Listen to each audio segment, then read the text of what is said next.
sejenak kita merenungi di hari yang mulia ini.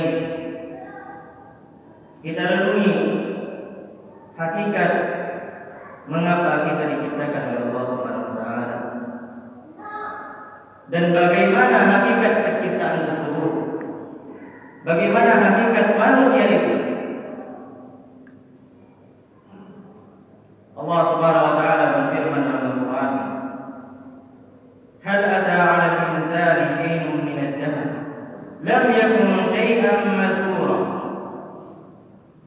Allah berfirman dalam Al-Qur'an, apakah telah datang kepada manusia sebuah zaman lam yakun shay'an madhkura, ketika mereka belum bisa disebut, belum diciptakan di dunia. Kemudian Allah Subhanahu wa taala berfirman, "Inna khalaqnal insana min nutfatin amshaj nabtalihi faja'alnahu sami'an basira."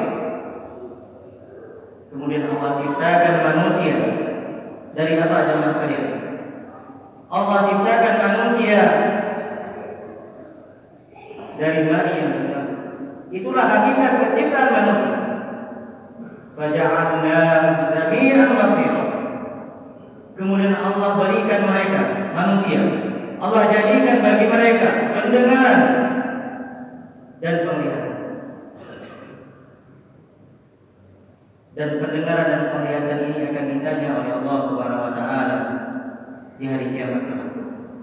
Allah Subhanahu wa taala berfirman, "Wa la taqfu ma laysa laka bihi 'ilm, inna as-sam'a wal basara wal fu'ada kullu ulaika kana 'anhu mas'ula." Allah berfirman dalam Quran, janganlah kalian berbicara di suatu hal yang kalian tidak punya ilmunya. Sesungguhnya penglihatan, pendengaran hati itu nanti di hari kiamat akan ditanyai. Karena dari itu Allah Subhanahu wa taala melanjutkan ayat di surah Al-Insan. Allah Subhanahu wa taala berfirman, "Inna hadainahu as-sabila imma syakiran wa imma kafura." Yang di awalnya manusia belum diciptakan, kemudian Allah ciptakan dengan air mani yang bercampur. Kemudian Allah berikan bagi mereka penglihatan dan pendengaran. Kemudian Allah katakan, "Inna hadainahu as-sabila imma syakiran wa imma kafura." Kemudian kami tunjukkan bagi mereka jalan. Allah Maha Penyayang. Allah tunjukkan bagi kita jalan. Imma syakiran wa imma kafura. Namun dari mereka itu ada yang mensyukurinya dan ada yang kufur pada Allah Subhanahu wa taala. Begitulah manusia. Kemudian Allah Subhanahu wa taala juga berfirman dalam Al-Qur'an, "Wa khuliqal insanu dha'ifa." Manusia itu diciptakan dengan lemah. Mereka lemah. Kalau bukan karena rahmat Allah Subhanahu wa taala yang diberikan kepada kedua orang tua kita, ketika kita lahir, maka sungguh kita akan terlantarkan begitu saja. Itu hakikat manusia. Ikhwanifiddin rahimani wa rahimakumullah. Allah ciptakan mereka, Allah berikan pendengaran, Allah berikan penglihatan, Allah turunkan Al-Quran, Allah utus Nabi Muhammad SAW agar nanti di hari kiamat tidak ada yang berhujjah, tidak ada yang beralasan, tidak ada yang mengatakan tidak sampai kepada kami Rasul. Sudah sampai kepada kita Rasul Nabi Muhammad SAW. Dan Allah Subhanahu wa taala berfirman, "Wa ma khalaqtul jinna wal insa illa liya'budun." Tidaklah kami menciptakan jin dan manusia kecuali untuk menyembah Allah Subhanahu wa taala, mengikhlaskan ibadah hanya kepada Allah Subhanahu wa taala. Allah berfirman, "Wa ma umiru illa liya'budullaha mukhlishina lahu-d-din." Tidaklah kami ataupun tidaklah mereka diperintahkan kecuali untuk mengikhlaskan ibadah kepada Allah Subhanahu wa taala. Karena orang yang beribadah di dunia ini sungguh banyak, namun yang diterima oleh Allah Subhanahu wa taala adalah ibadah yang ikhlas. Orang-orang muslim yang dikatakan muslim adalah orang-orang yang beribadah kepada Allah dengan ikhlas, tidak melakukan kesyirikan, itu baru dinamakan muslim. Hunafa, mereka orang-orang yang hanif, condong kepada tauhid, meninggalkan kesyirikan. Begitulah hakikat kita diciptakan dan untuk apa kita diciptakan. Namun jemaah sekalian yang dirahmati oleh Allah Subhanahu wa taala, dunia ini menipu. Allah Subhanahu wa taala berfirman dalam Al-Qur'an, "I'lamu annama al-hayatud dunya la'ibun wa lahu wa tafakhurun bainakum wa takathurun fil amwali wal aulad." Allah panggil kita, "I'lamu." Allah seru, ketahuilah sesungguhnya kehidupan dunia ini adalah kehidupan yang bermain-main saja. Kalian saling menjatuhkan satu sama lain, saling menyombongkan satu sama lain, saling berbanyak-banyak harta dan anak. Kemudian Allah Subhanahu wa taala melanjutkan ayat, "Kamathali ghaithin a'jaba al-kuffara nabatuhu, thumma yahiju fatarahu musfarra, thumma yakunu hutaman." Namun apa kata Allah? Manusia yang hidup di dunia ini itu bagaikan petani yang melihat tanaman yang hijau, kemudian lama-kelamaan ia menguning, kemudian dia hancur. Begitulah dunia, begitulah hakikat dunia. Bagaimana amal yang kita persiapkan untuk kembali kepada Allah Subhanahu wa taala? Perlu ditanyakan, ikhwani fiddin rahimani wa rahimakumullah. Kemudian Allah mengatakan, wa fil akhirati adzabun syadid wa maghfiratun min Allah wa ridwan. Kata Allah, namun di hari kiamat nanti ada adab yang pedih bagi orang-orang yang tidak bersyukur kepada Allah Subhanahu wa taala, orang-orang yang tidak mau tunduk kepada Allah Subhanahu wa taala. Dan di hari kiamat juga ada ampunan dan keridhaan dari Allah Subhanahu wa taala bagi orang yang tunduk kepada Allah, bagi orang-orang yang bertauhid kepada Allah Subhanahu wa taala. Bagi mereka ampunan, bagi mereka keridhaan dari Allah Subhanahu wa taala. Wa man hayatud dunya illa mata'u, illa mata'u. Kemudian Allah katakan, tidaklah kehidupan di dunia ini kecuali hanya seperti senda gurau saja. Maka kita rasakan umur muda itu berlalu begitu saja. Kata Rasulullah SAW, "A'maru ummati baina 70 wa 60 wa aqallu man yajuzu dzalik." Sungguh umur umatku itu antara 60 sampai 70 tahun dan sedikit yang lebih dari umur tersebut. Maka pertanyaannya, apa bekal kita untuk kembali kepada Allah Subhanahu wa taala?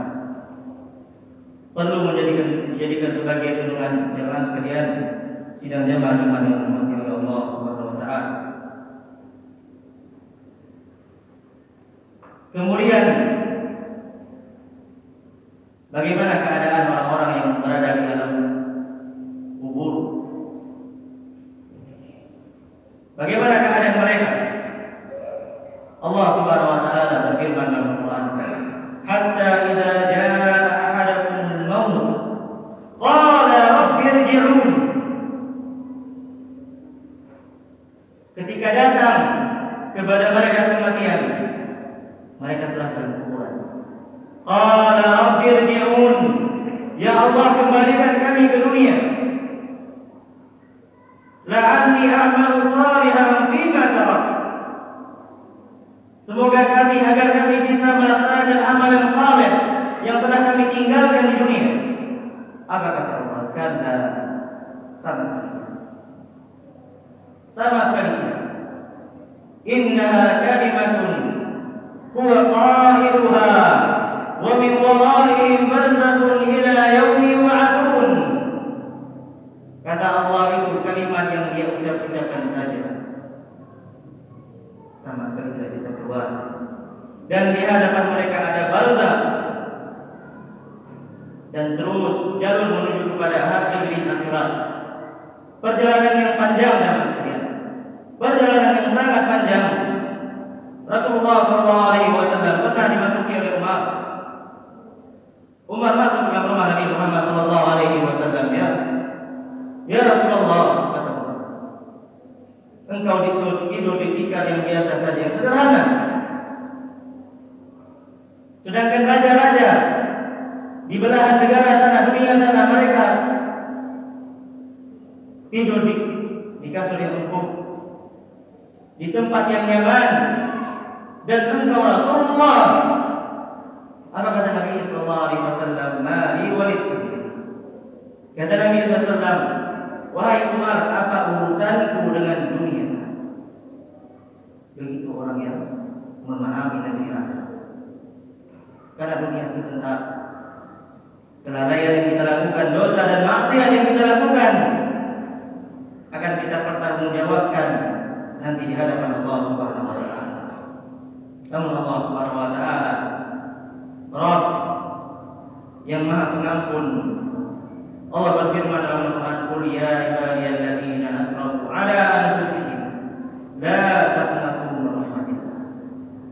Katakanlah kepada hamba-Mu yang melebihi batas, siapapun mereka, bahkan orang kafir, apabila ia bertobat, la taqnatu min rahmatillah. Jangan kalian berputus asa dari rahmat Allah. Maka tidak ada kata terlambat untuk bertobat. Ikhwani fillah, rahimani wa rahimakumullah subhanahu wa ta'ala. Begitulah hakikat penciptaan manusia, mengapa mereka diciptakan, dan hakikat tempat mereka berada sekarang. Rasulullah SAW pernah berjalan di sebuah pasar dan melihat seekor kambing, bangkai anak kambing yang cacat. Kata Nabi SAW, siapa yang ingin mengambilnya dengan disebutkan beberapa dirham? La ya Rasulullah, mereka tidak ingin mengambilnya. Nah, ini siapa yang ingin mengambilnya dengan cuma-cuma saja? Kata Nabi SAW. La ya Rasulullah, tidak ya Rasulullah. Kalaupun kambing ini hidup, kata para sahabat, maka sungguh ia cacat. Apa kata Nabi SAW? Wallahi lad dunya ahwanu 'ala Allah min hadha 'alaikum. Sungguh dunia ini lebih hina di mata Allah Subhanahu wa taala daripada bangkai kambing tersebut. Ya subhanallah. Begitulah hakikat dunia, jamaah sekalian. Dunia yang kita tertawa di setiap harinya, dunia yang kita bermain-main di setiap harinya, dunia yang kita harapkan kebahagiaan padanya. Padahal Allah mengatakan, ala bi dzikrillah tatma'innul qulub. Hanya dengan mengingat Allah, dengan menuntut ilmu syar'i, dengan mentauhidkan Allah, dengan mengikuti tuntunan Nabi Muhammad SAW, tatma'innul qulub, maka hati itu akan tenang. Kemana kita beriman? Pada dunia yang hina ini atau kepada Allah Azza wa Jalla? Ma'asyiral muslimin, sidang jamaah Jumat yang dirahmati Allah. Pertanyaannya, apa yang kita bisa siapkan di dunia? Banyak ibadah yang bisa kita lakukan. Namun ikhwani fiddin, rahimani wa rahimakumullah, Allah Subhanahu wa taala mensyaratkan orang-orang yang ingin masuk surga kepada Allah, masuk surga di negeri akhirat, yaitu orang-orang yang bertauhid kepada Allah. Wa ma umiru illa liya'budullaha mukhlishina lahu din. Kemudian Allah juga berfirman dalam Al-Qur'an, "Tsumma auhayna ilaika an ittabi' millata Ibrahim hanifan wa ma kana minal musyrikin." Sungguh yang diwahyukan oleh Allah Subhanahu wa taala kepada Nabi Muhammad, apa yang disampaikan Allah? Islam. Bagaimana Islam tersebut? Kata Allah Subhanahu wa taala, sungguh kami wahyukan kepadamu, wahai Muhammad, agar engkau mengikuti millah Ibrahim, agama Nabi Ibrahim, Agama Islam, apa agama Islam? Hanifah. Orang yang beribadah kepada Allah ikhlas, meninggalkan seluruh kesyirikan, berlepas diri daripada kesyirikan dan pelaku kesyirikan. Wa ma kana minal musyrikin. Sungguh banyak ayat dalam Al-Quran Allah katakan Nabi Ibrahim bukan orang-orang musyrik, sebagaimana kaum musyrikin di zaman Nabi Muhammad SAW. Mereka mengaku di atas agama bapaknya Nabi Ibrahim, namun Allah membantah mereka. Agama Nabi Ibrahim itu hadis. Mereka tidak melakukan kesyirikan. Inilah bekal terbesar jamaah sekalian. Sebanyak apapun ibadah yang kita lakukan di dunia, kalau kita tidak memahami hal tersebut, kalau kita berbuat kesyirikan, Allah Subhanahu wa taala berfirman, "Wa qadimna ila ma 'amilu min 'amalin faja'alnahu haba'an mansura." Orang yang merugi, kami datangkan bagi mereka amal-amal yang banyak mereka lakukan di dunia. Faja'alnahu, di hari kiamat kami datangkan di hadapan mereka amal mereka, salat mereka, puasa mereka, haji mereka. Sebagaimana kaum musyrikin di zaman Nabi juga mereka berhaji. Apa kata Allah? Faja'alnahu haba'an. Kami jadikan seperti debu yang bertebaran, tidak ada artinya. Nasallallahu alaihi wasallam. Kemudian Allah Subhanahu wa taala berfirman dalam Al-Qur'an, "Qul in kuntum tuhibbunallaha fattabi'uni yuhibbukumullah." Kalau engkau memang cinta kepada Allah, ikuti Nabi Muhammad SAW. Niscaya Allah akan mencintai kalian. Wa yaghfir lakum dzunubakum. Allah akan mengampuni dosa kalian. Hanya ini nasihat yang bisa kita sampaikan. Semoga bermanfaat. Aku qouli hadza wa astaghfirullah li wa lakum. Dakwah semampumu.